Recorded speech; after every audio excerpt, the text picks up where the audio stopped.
தமிழ் உறவுகளுக்கு வணக்கம். நேற்று நாடாளுமன்றத்தில் கவன ஈர்ப்பு தீர்மானம் கொண்டு வந்தாங்க. அது தமிழக சார்ந்த ஒரு எம்பி, அவர் ஒரு கட்சியின் தலைவரும் கூட. அவர் நம்ம அப்புறமா யாருன்னு பார்ப்போம். அது எதுக்குன்னு நம்ம பார்ப்போம்.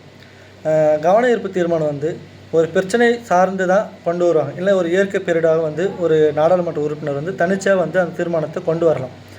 அது யாருக்காக கொண்டு வந்தாருன்னா, காக்ரோச் ஜனதா பார்ட்டிக்கு தான். டெல்லியில் மாணவர்கள் கண்மூடித்தனமாக தாக்கிய காவல்துறை, டெல்லி போலீஸ், அதுவும் இல்லாமல் அன்யூனிஃபார்ம் கொண்ட நிறைய காவல்துறை சொல்லிக்கொண்டு பெண்கள் மீதும் மாணவர்கள் மீதும் கண்மூடித்தனமாக தாக்கியிருக்காங்க. அது கொடூரமாக அந்த கொடூரத்தை நம்ம எல்லாருமே பார்த்துருப்போம். அதை விட அந்த கவன ஈர்ப்பு தீர்மானம் எப்படின்னா, சபாநாயகருக்கு அந்த மனு கொடுக்கப்பட்டு அது அது துறை சார்ந்த அமைச்சர்கிட்ட கேள்வி கேட்பாங்க.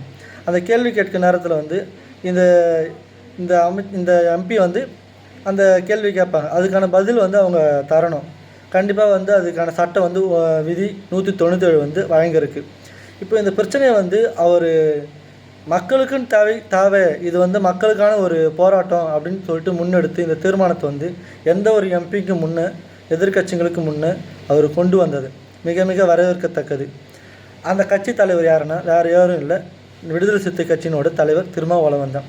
மக்களுக்கு எப்போதெல்லாம் ஒடுக்குமுறையோ தேவையோ இல்லை சட்டம் சார்ந்த ஒரு குரல் எழுப்பணும்னா தோழர் திருமாவளவன் முன்னே வருவார்ன்ட்டு எல்லாருக்குமே தெரியும். அப்போ தமிழ்நாட்டில் மட்டும் ஏன் அவரை ஏற்றுக்கொள்கிறதுக்கு இவ்வளோ தயக்கம் வர்றாங்க? இவ்வளோ மக்களுக்காக தேவையான அனைத்து விதமான போராட்டத்தையும் அவருடைய அதிகாரம் சார்ந்த எந்த ஒரு விஷயத்தையும் மக்களுக்காக செயல்படுத்துகிறார். ஏன் தமிழ்நாட்டில் மட்டும் அவர் முதலமைச்சர் ஆக்கிறதுக்கு தயங்குகிறாங்க? அதை கமெண்ட்ஸில் நீங்களே சொல்லுங்கள்.